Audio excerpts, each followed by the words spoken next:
Trump administration has started 2026 in the same way that they spent all of 2025, unleashing chaos, crisis, and corruption at levels unprecedented in modern American history.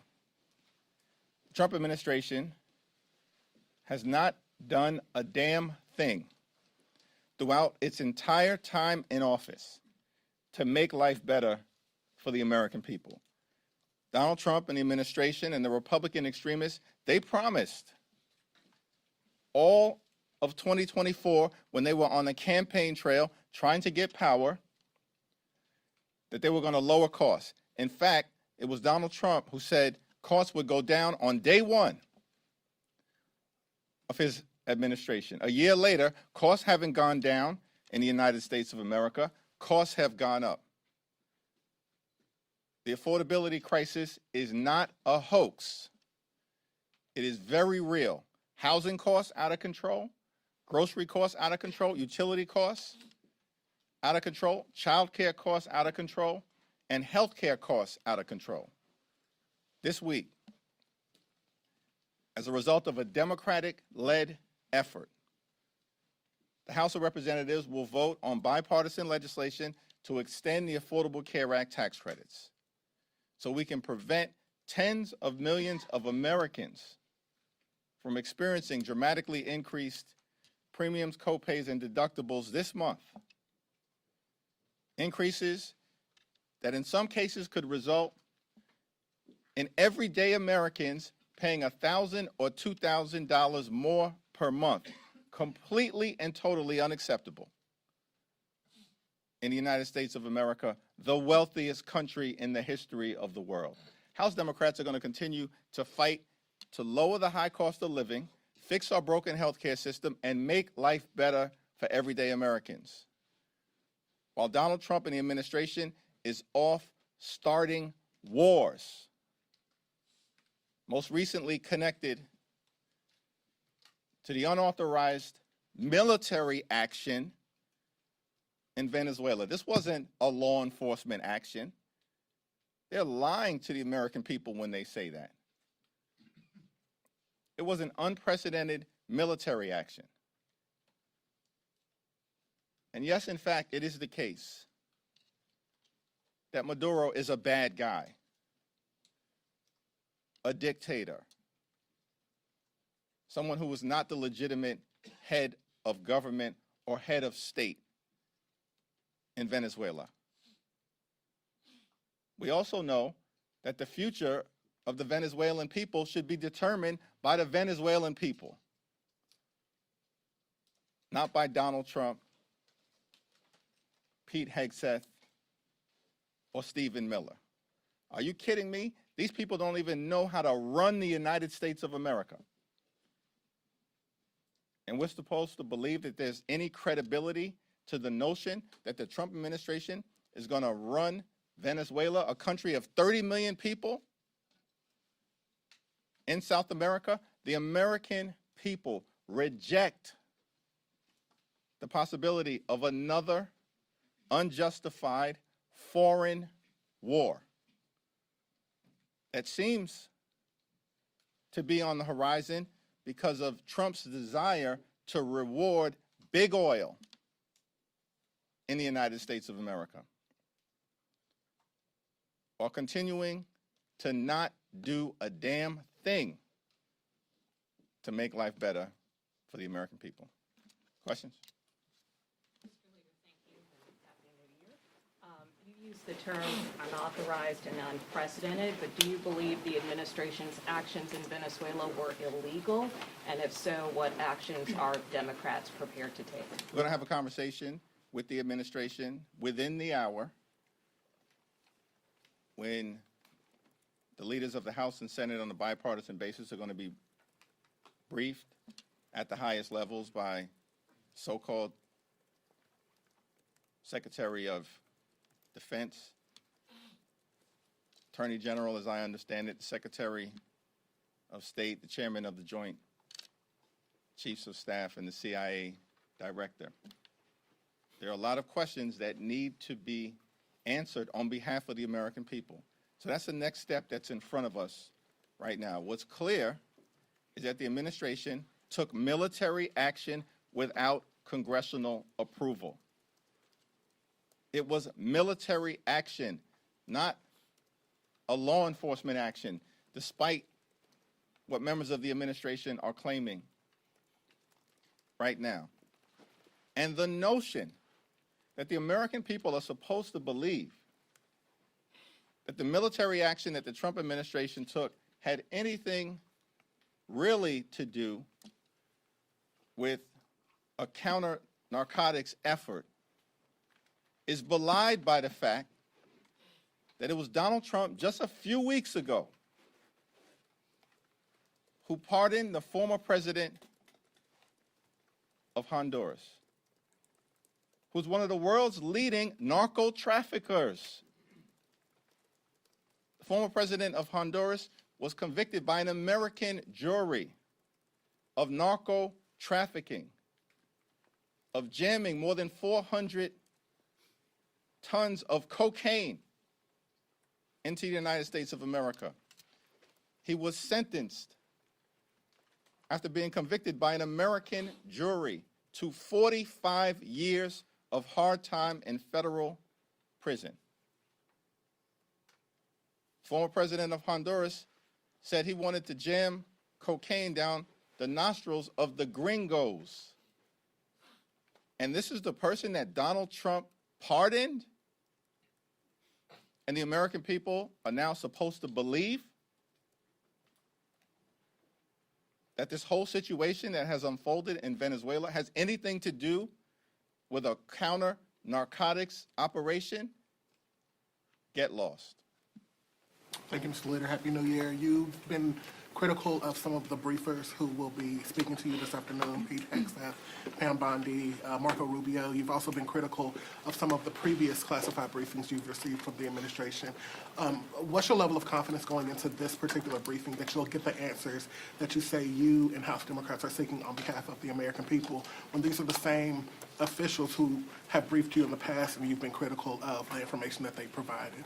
House Democrats and Senate Democrats, I believe, are going to press every single member of the administration to get the answers that the American people deserve on a whole host of issues related to why this action was taken and undertaken without congressional authorization, and what are the plans moving forward now that Donald Trump says that his administration is running Venezuela.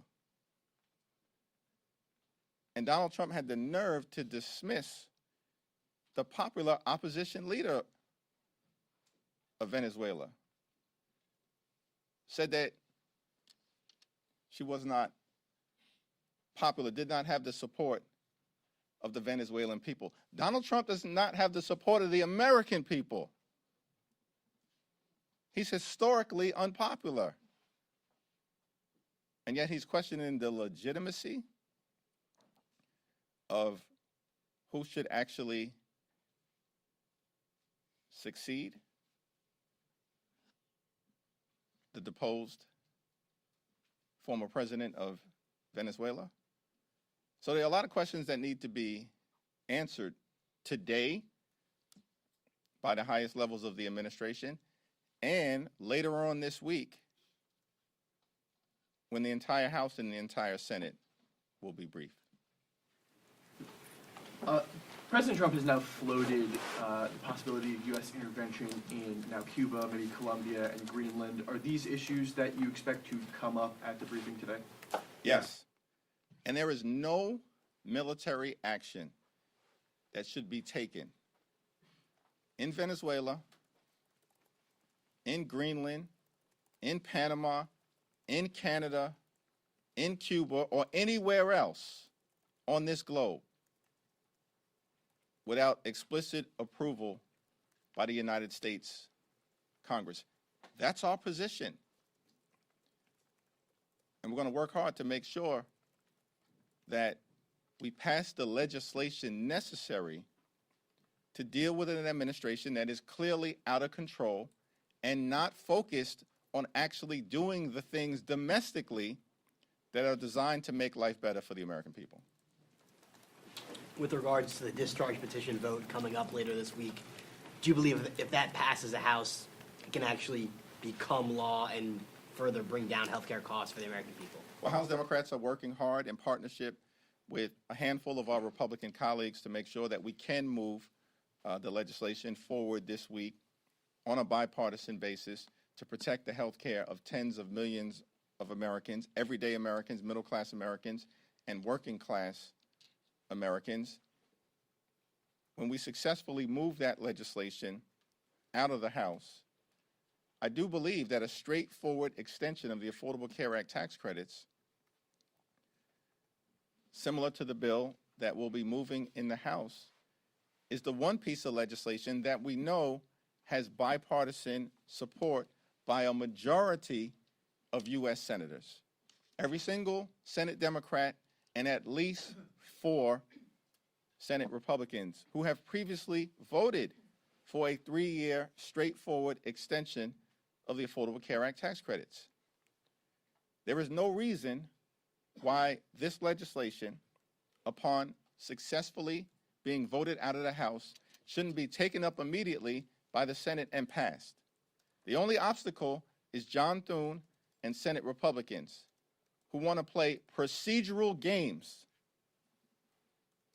as opposed to protecting the health care of the American people when they know that a majority of United States senators support extending the Affordable Care Act tax credits and making sure that we protect the health care of working class Americans.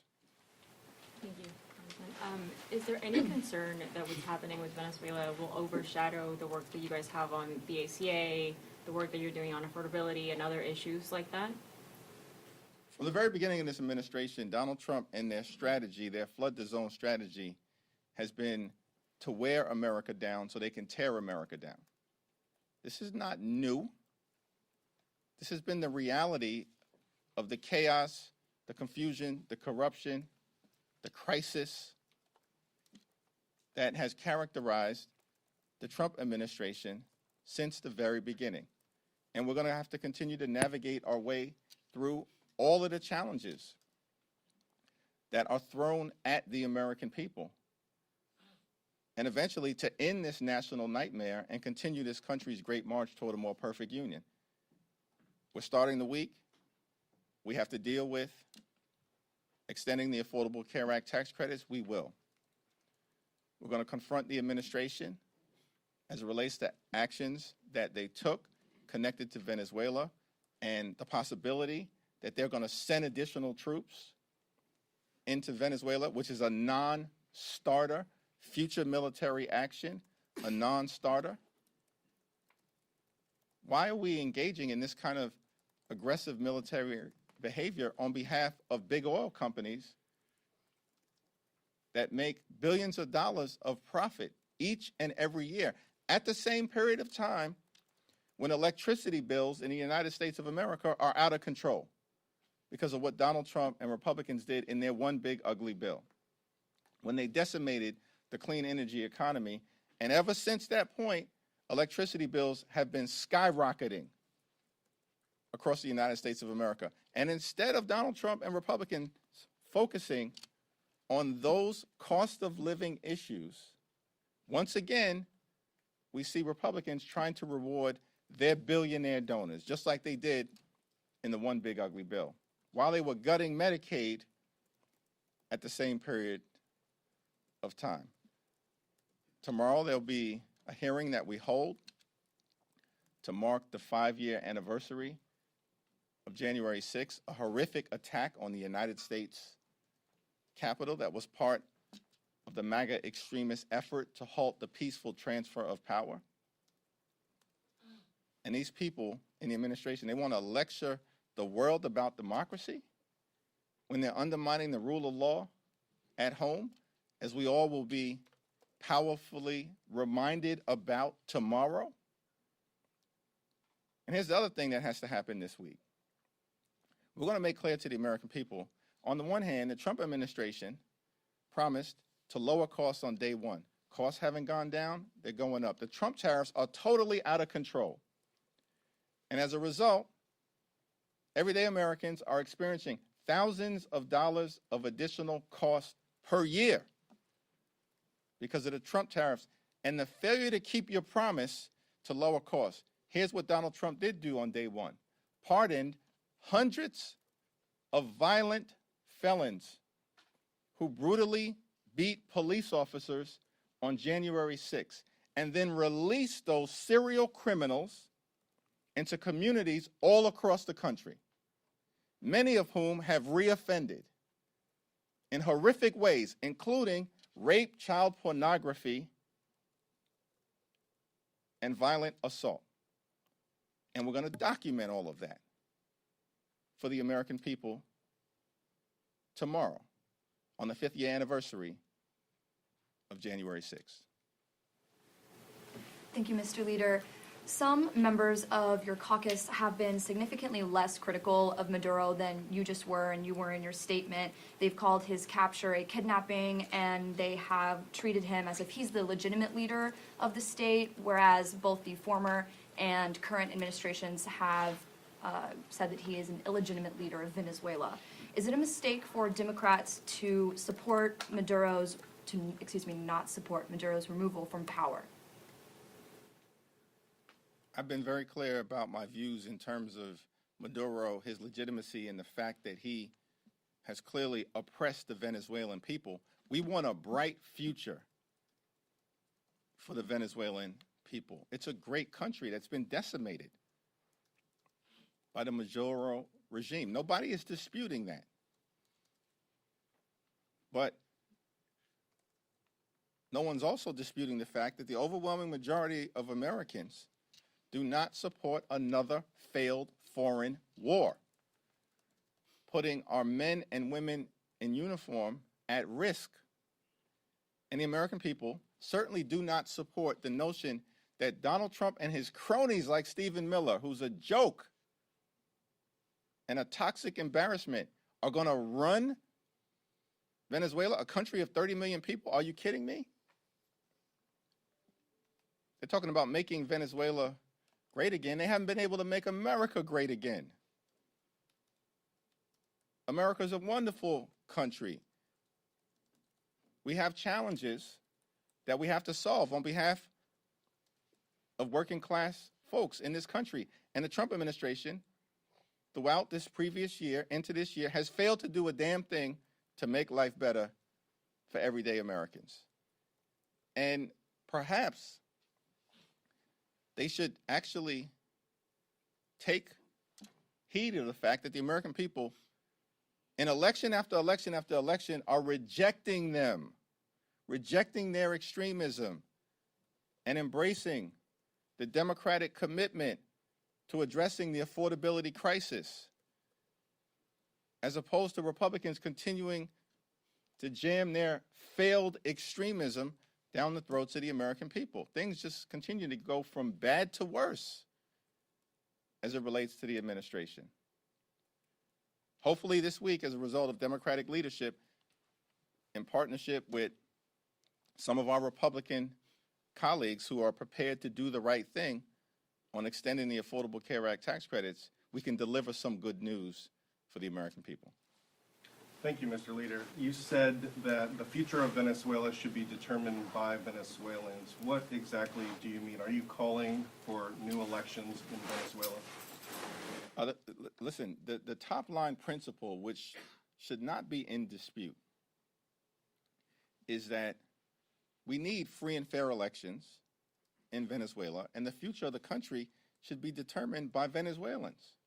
And we know that there will be many Venezuelan Americans here in this country that have a substantial interest and stake in making sure that they bring about a bright future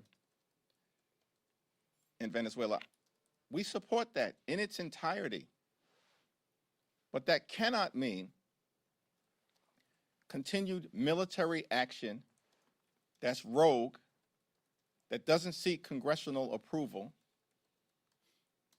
and that seems designed by Donald Trump, who explicitly, I think more than 24 times over the last 48 hours, Donald Trump has referenced oil in Venezuela, more than 24 times. And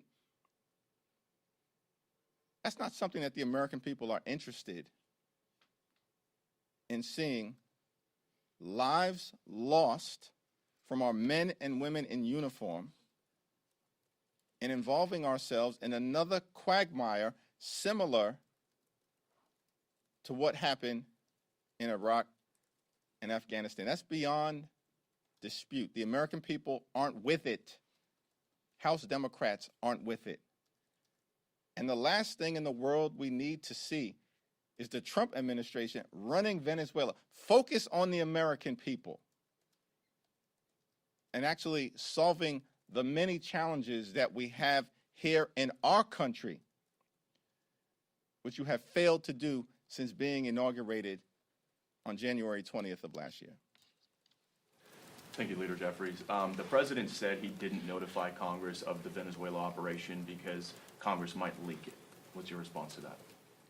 Yeah, that is an outrageous assertion because Donald Trump and the administration, and this is going to come up at the briefing that we're getting ready to have, because Secretary of State seemed to suggest that as well yesterday on Meet the Press. If you have a responsibility to notify Congress, or at least a subset of congressional leaders, that's there for a reason. It's because Congress, particularly the House, is the institution closest to the American people. And in the context of the United States Constitution, it's the Congress that has the sole power to declare war. So the Constitution isn't a matter of inconvenience. It is a requirement. George Washington, in his farewell address to the nation, made clear that the Constitution is sacredly obligatory upon all. That's what George Washington said. That means everybody. There is no Trump exception to the United States Constitution. And there's no evidence that the Trump administration has ever presented of congressional leaders being briefed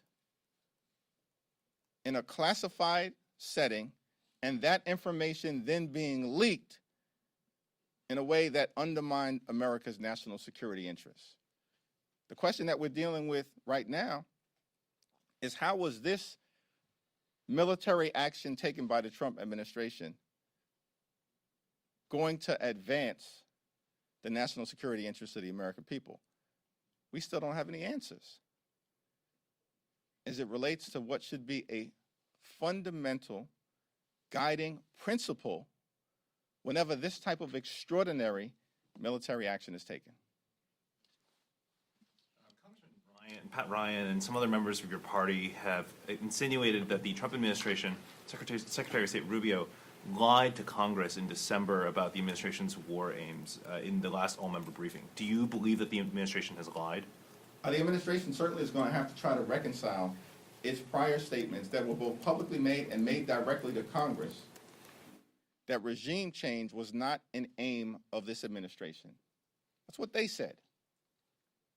Regime change was not what was behind the military strikes that have been taking place off the coast of Venezuela for the last several months. While at the same period of time, over the last several months, they were planning this extensive military operation. And so, it's a very reasonable question that needs to be asked: did the administration lie to the United States Congress by saying that regime change was not a goal, while at the same time they were preparing to go get Maduro and execute regime change? And that certainly is going to be what the Congress is going to confront, at least on the Democratic side, the administration about 30 minutes from now in that classified briefing for congressional leaders, and later on this week when they come before the entire Congress. I have a question on the 3-bill minibus that was released. What are your thoughts on that? And is it a sign that Congress is taking power of the purse back from DOJ? Seems like a lot of the Democrats are rejected. Yeah, we'll have, Rosa DeLauro did a tremendous job Democratic appropriators, working in a bipartisan way, did a tremendous job. I haven't had an opportunity to review the package in its entirety, but it's supported strongly by Rosa DeLauro for very sound reasons. We'll discuss it on Wednesday morning as a caucus, but it's on a very positive trajectory. Thank you, Mr. Leader. Happy New Year. You mentioned the need for action and a response from Democrats, possibly legislation. Obviously, 3 Democrats last year introduced war power resolutions. Some of those could be coming up for a vote. I'm curious where you, I know you still have to talk to the caucus, but stand on those. And on government funding, there's still a defense appropriations bill. Are House Democrats having the discussion of possibly demanding withholding funds, who knows what else, in that bill to get support, Democratic support on that funding bill? Well, we'll cross the bridge with respect to the defense appropriations bill when we get to it at some point soon. We got to get these 3 current bills that will be on the floor later on this week through the House over to the Senate, and then if there's bipartisan support in both chambers, to President Trump's desk. But I think it certainly, is the case. There's real concern as it relates to the need for congressional action connected to our sole power to declare war. No further military action should be taken in Venezuela or anywhere else without explicit congressional approval. And we need to legislate that, because otherwise we certainly cannot rely upon the administration simply to do the right thing. It's going to be interesting if they try to maintain, and the Attorney General apparently is going to be in this briefing, that this is a law enforcement operation. Explain to me, I'm trying to figure this out. This is a law enforcement operation that involved an elite unit of the military, Delta Force. It involved at least 150 different military planes, aircraft, and helicopters. It involved dozens of naval ships off the coast of Venezuela. It's action that apparently involved thousands of troops in different ways throughout the region. It involved direct military strikes in Venezuela. And we're supposed to believe this was a law enforcement action? Make it make sense. It does not. It was military action without explicit approval by the United States Congress, which is why the Congress needs to act this week. Thanks. Thank you, Leader. So with the removal of Maduro from office, do you believe that the United States and Venezuela are in a safer place than they were before, or is it worse? It remains to be seen what the situation is going to be in Venezuela, because the Trump administration has no plan. In fact, Donald Trump's plan is to say to the American people, he's running Venezuela. Marco Rubio or Pete Hegseth or Stephen Miller apparently are running Venezuela. Come on. That is not a serious statement. It's a very dangerous one.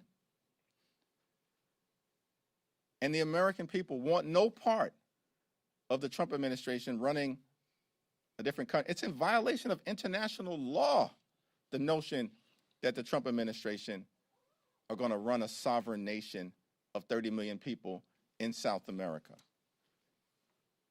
And so the future of Venezuela is uncertain. And there's chaos, there's danger, there's uncertainty, there's crisis that may befall the country if the situation is not managed correctly.